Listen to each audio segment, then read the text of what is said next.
Hello friends, and greetings from North Carolina. Merry Christmas to each one of you. When Debbie asked me if I would be willing to share some of my memories about Mount Carmel's administration building, pictures from the past began to fly through my mind like a highlight reel of my life, from my childhood to adulthood. And I realized that, to be perfectly honest, in many ways, my grubby little fingerprints are all over that administration building, from the basement clear up to the attic. If you'll allow me, I'd just like to share a few popcorn memories that came to my mind as I thought about the past. And here are some of the ones that I thought of. From the time that we were children, we used the campus as our playground. We didn't have TV or video games, and we used our imagination. And the administration fire escape became a store. The stairs became the shelves, and we played store there. We started out our elementary education in the basement of Paulo's house, but all of us dreamed of the time when we would be big kids and we could move up to room B, which was a classroom in the ad building. I got to enjoy that classroom for 1 year before we moved over and had all of the elementary school classes in the science building. But we thought we were big stuff when we were in room B. I remember going into the office and hearing the familiar whir and click click and smell the familiar smell of the mimeograph machine as the teachers would run off their tests and quizzes for all of their students to enjoy. I remember the pop machine, and yes, we called it a pop machine, where we could buy our RC Cola, our, Kick, Upper 10, knee-high grape, knee-high orange, and sometimes Verner's, all in glass bottles. That was always a special treat. The candy store was a special treat, where we could get into that ice cream freezer and buy those candy bars that were so much cheaper back then, and I think they were bigger than what they are today. I had the privilege in high school of working in the candy store and being able to sell some of those treats to the high school girls after school. And of course, we couldn't have lived without the Mission Barrel, which was off of Mrs. Major's office in the basement, where a lot of my clothing from my growing up years came from that Mission Barrel. I remember going to the office and picking up our family's mail in the mailbox, where all the faculty and staff had their little cubby holes, and also dropping off mail in the mailbox by the water fountain out in the hallway. I remember playing the piano in the piano practice room there out by the water fountain.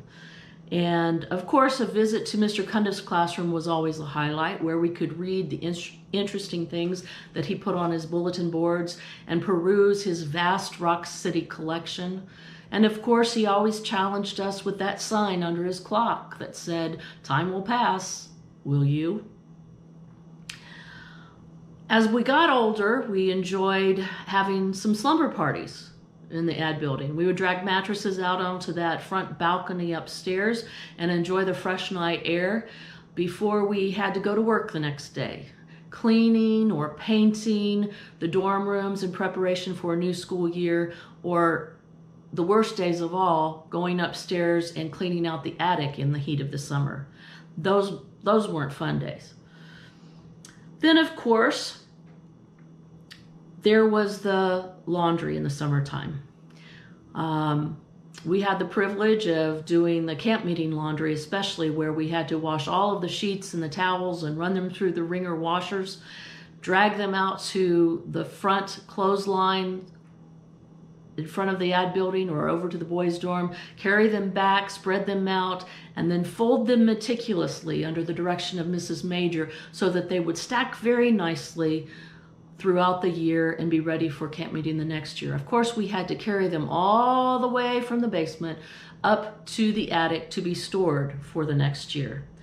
Memories, indeed. And of course, there were the classrooms. The Spanish room, which was my mother's classroom when I was in the early years.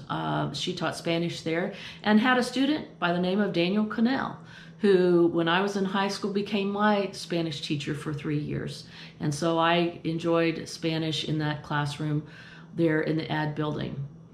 I remember going upstairs and visiting with my high school friends that lived in the dorm upstairs, and having prayer meetings in some of the classrooms and prayer meetings upstairs in the dorm. Those were special times that I won't forget.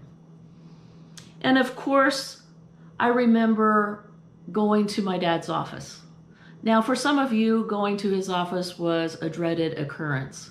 For me, we had some heart-to-heart special father-daughter chats in his office, both there in the administration building and at home. I miss those. I wish I could have one of those father-daughter chats again. Like I said, at some point or another, my fingerprints have been all over that building, from the basement to the attic. But just as a house isn't a home without the people who live in it, so too the story of the ad building means little without the people who have walked those halls over the years. From Mr. Swager, its architect and builder, to Miss McConnell, the Paulos, the Nyhoffs, Miss Swartout, Miss News, Mrs. Major, Mr. Cannell, my parents, Mr. and Mrs. Higgins, all of whom have gone on to their reward, but they all have left fingerprints on my heart and life.